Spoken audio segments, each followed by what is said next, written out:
Hey everyone, this is Lauren here. Welcome back to my YouTube channel. This is my first video of 2021. So I appreciate everybody coming back and checking out my channel. Slowly but surely I am getting used to posting more content. It may be few and far between, but I appreciate everybody that comes in and watches in the meantime. This is actually my second time recording this video. I did it like a few months back, a little bit before Christmas. So like I said, it was just like a month ago. And then ended up not being able to upload it. So I'm going to try to go through this a little quicker this time. Yeah, basically this is just a video teaching you guys how to make money using Fiverr. That's how I got my start as a freelance copywriter. And I've been able to get some really good clients that have really grown with me in my career from Fiverr. And yeah, so I want to be able to spread that knowledge and hopefully help someone else. So before we get started, please hit that subscribe button down below and subscribe to my channel. Turn on the notifications so in the few and far between times that I do post videos, you can get that notification. Also, please go follow me on Instagram at laurenenchanted.co. You can follow me on Twitter at laurentwrites. And then if you have any questions, you can send me an email at laurenenchanted.co. Yes, I finally have an email to go with my website, so I'm super excited about that. So if you have any questions after the video, if there's anything that I do not cover, please feel free to either comment here or send me an email, and I will definitely be willing to chop it up and give you all some pointers. So yeah, without further ado, let's jump right into it. So I'm Lauren. I've been doing freelance copywriting for about 2 years now.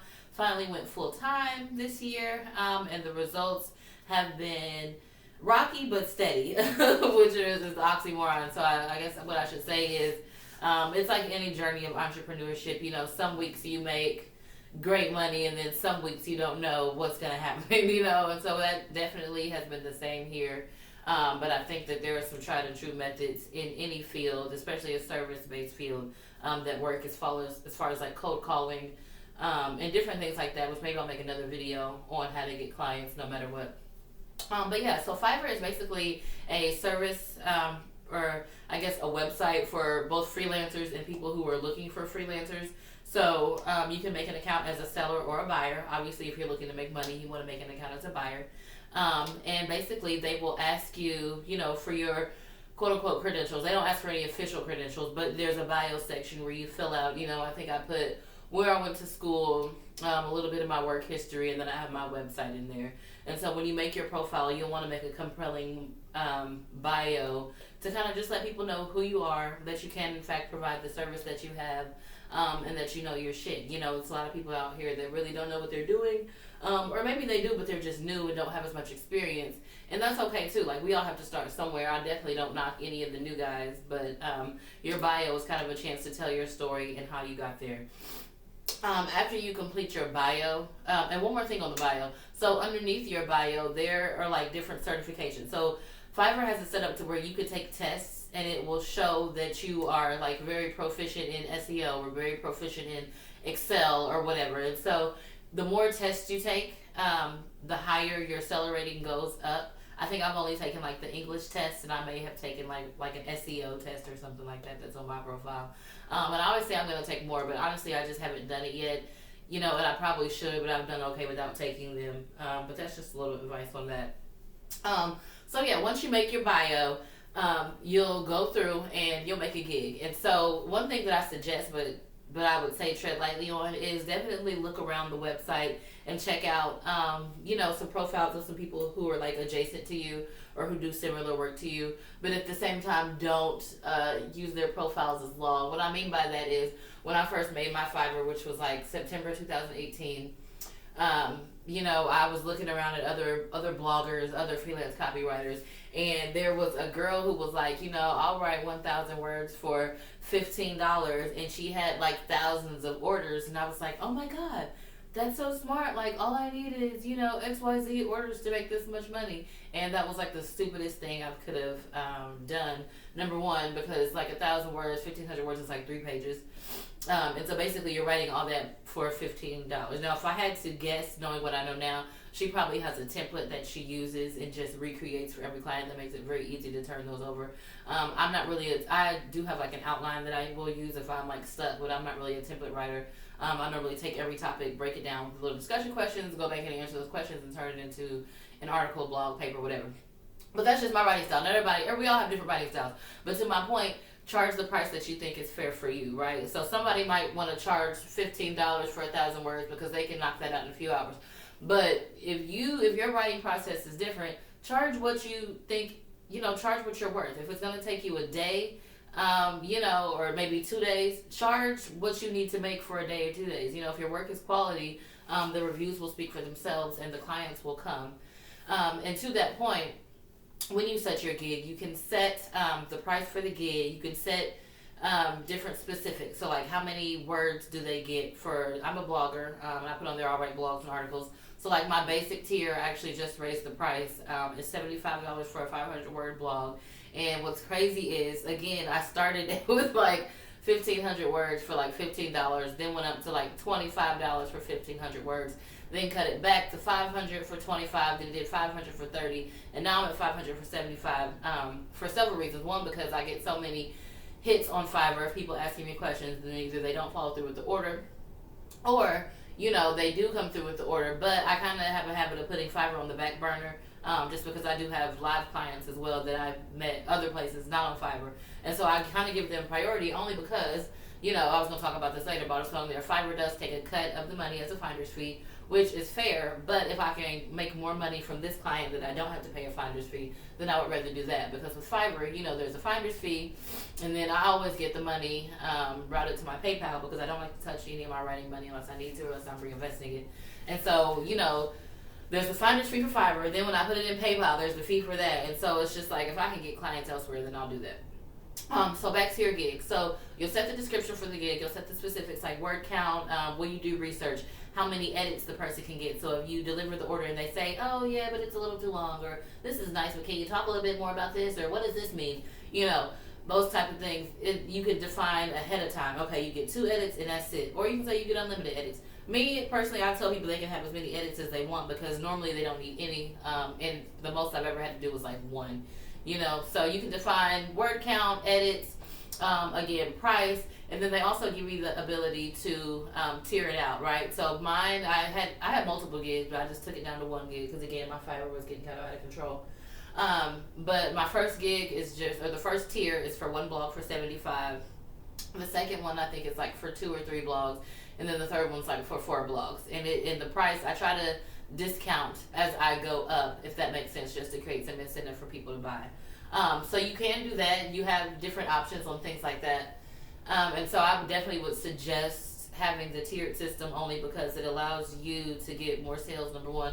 Number two, if a client already knows they need multiple blogs ahead of time, they can go ahead and order them versus having to constantly correspond. Like, okay, this one was great. Now, are you ready for another one? And it's just, I don't really like talking to people that often either. I mean, I do, but I don't. So if I can cut out some of the talking that we have to do by just go ahead and offering the service for more than 1 blog in the first place, then why not do that?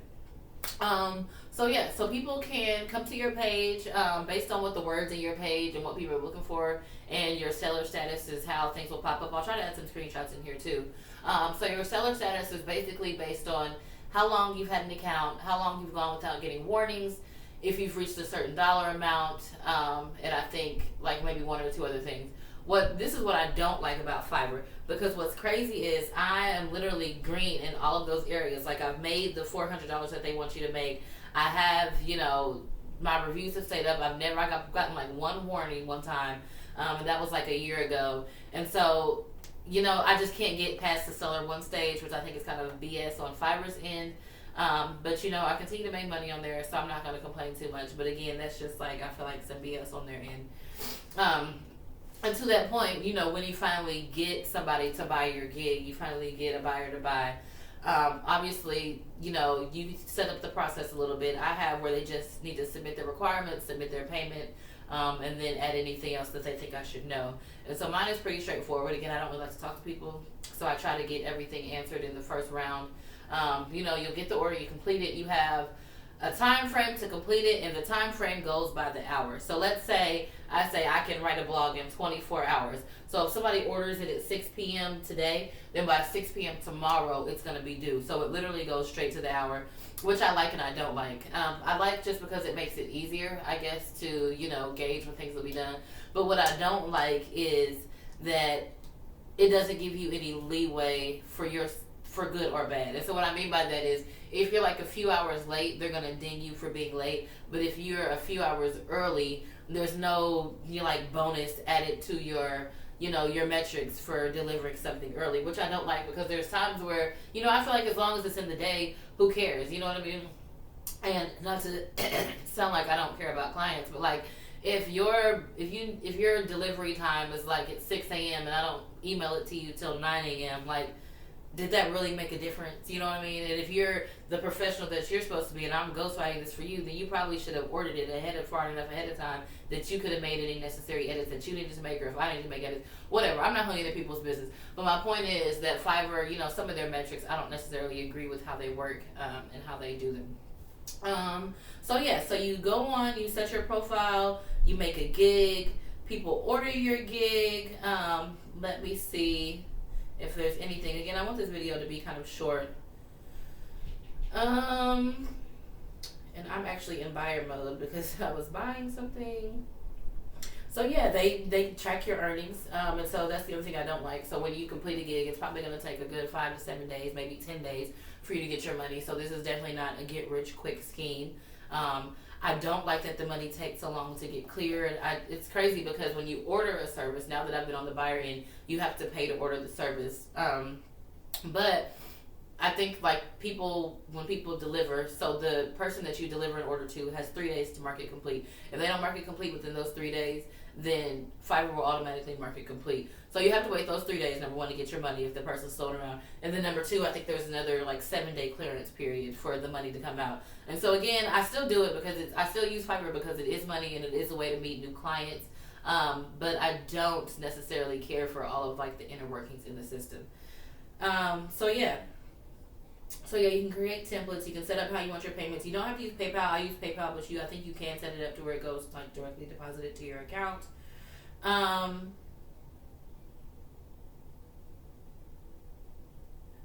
And I think that's mostly it. I feel like I was gonna say one more thing. I don't know what I was gonna say, but definitely answer your messages. They do track you on how fast you answer your messages, and then you do have metrics on how. Oh, that's what I was gonna say.